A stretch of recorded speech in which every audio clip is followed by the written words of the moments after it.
নমস্কার। গল্প কবিতা এবং আমরা শোনাই বাংলা সাহিত্যের ক্লাসিক গল্প, যে গল্পে আছে শিকড়ের গন্ধ, মাটির স্পর্শ আর মানুষের কথা। হেডফোনটা পরে নিন, এবার গল্প শুরু হচ্ছে।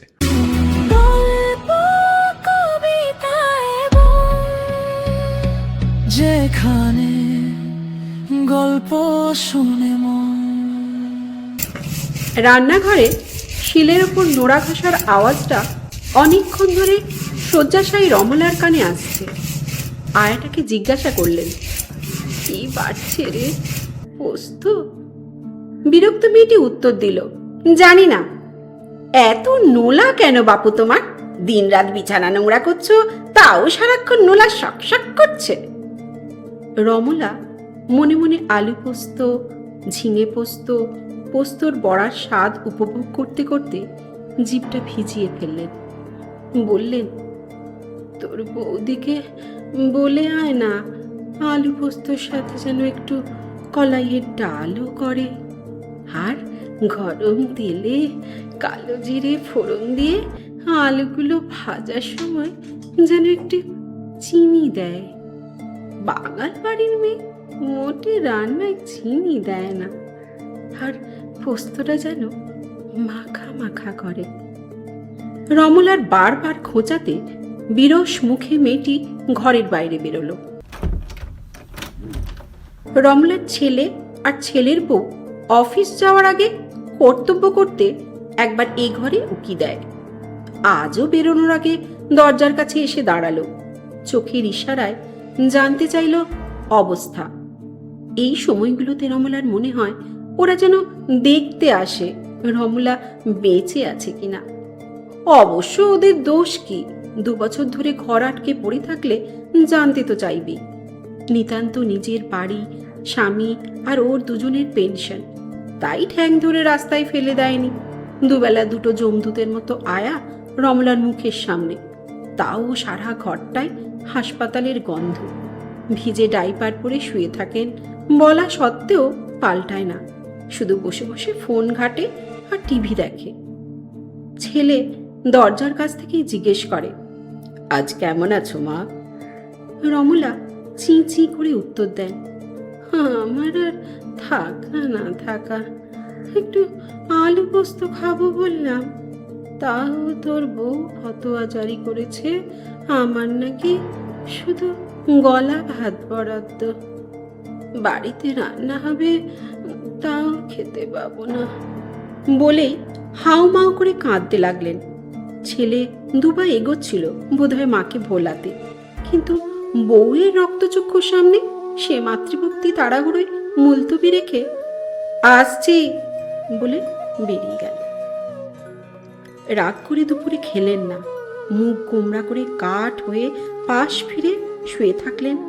কিন্তু মনে সেই আলু পোস্তর স্বাদ, গন্ধ, আপন মাধুরী ছড়িয়ে রমলাকে প্রলুব্ধ করতে লাগলো, যেন পৃথিবীর সবচেয়ে দামি সুখাদ্যটি, অমৃত স্বাদের সৌভাগ্য থেকে বঞ্চিত তিনি।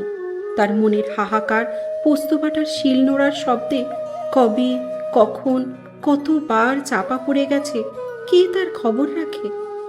মৃত্যুপথযাত্রিনীর অন্তরে চাহিদার মূল্য কেই বা কবে দেয়? মৃত্যুকালীন ভীমরতির অজুহাতে সংসার তার নিজের গাফিলতির সাফাই দিয়ে দায় ঠেলে। তবে রমলা আজ মরিয়া। দিনের আয়াটিকে ডেকে বলেন, কাল আমার জন্য আসার সময় একটু আলু পোস্ত করে আনিস না, রাতে গিয়ে না হয় ভিজিয়ে দিস, তাহলে সকালে বাড়তে অসুবিধে হবে না। মেয়েটি মুখ ভ্যাংচায়, পোস্তর কত দাম জানো? এমনিতে আমার নুন আনতে পান্তা ফুরোয়, তার উপর তোমার আলু পোস্তর বায়না। রমলা বলেন, আমার এক হাতের একটা চুড়ি খুলে নে, পিসি চন্দ্রের বানানো, একটাই 1.5 ভরি। ও তোর পোস্ত কিনেও অনেক টাকা থাকবে, সেটা তুই নিয়ে নিস। রমলার অন্তর আত্মার বাসনার মূল্য একটা চুড়ির দামের কাছে কিছুই নয়। সে যে কোনো মূল্যে আজ তিনি তার বাসনার কথা শুনতে চান। মেয়েটি এবার বিরক্ত হয়ে বলে, পাগল বুড়ি, আমায় হাজত বাস করাতে চাও না? তোমার চুরি নি আর আমার 100 ফৈজত হোক, আর কি। রমলা বুঝলেন এই সংসারে তার পাওনা শুধু গলা ভাতেই সীমাবদ্ধ, তার বাইরে কিছু চাওয়ার অধিকার তার নেই। সারা জীবন চাকরি করে তিল তিল করে এ বাড়ি করলেন, ছেলে মেয়ে মানুষ করলেন, স্বামীর সেবা করলেন, কোনোদিন নিজের জন্য কিচ্ছু চাননি, নিজে রোজগেরে হওয়া সত্ত্বেও। আজ এক বাটি আলু পোস্তর জন্য নিজের গয়না খুলে দিতেও তিনি দ্বিধা করলেন না। তবু সংসার তাকে শূন্য হাতে ফেরালো। যুগ যুগ ধরে চলে আসা সত্য নিঃশব্দে তার কাজ সারল, তার উপরেও। শ্রাদ্ধের কাজ এই সবই মিটল। হাসি হাসি মুখে রমলা ছবির থেকে তাকিয়ে আছেন। সামনে দামি দামি ফুলের মালা, থরে থরে মিষ্টির বাক্স, নামি ক্যাটারারের দামি খাবারের গন্ধে বাড়ি ম ম করছে। ছেলে বৌমা আয়োজনের ত্রুটি রাখেননি, সবাই ধন্য ধন্য করছে এদের মাতৃভক্তির বহর দেখে। ছেলে শাশুড়ি পরিজনদের মধ্যমণি হয়ে বলছেন, দিদি তো খেতে খুব ভালোবাসতেন, তাই ওরা আয়োজনের কোনো খামতি রাখেনি। উপযুক্ত ছেলে মেয়ে বৌমা শেষ দিনে তো আলু পোস্ত খাওয়ার বায়না করেছিলেন, সাথে বিউলির ডাল।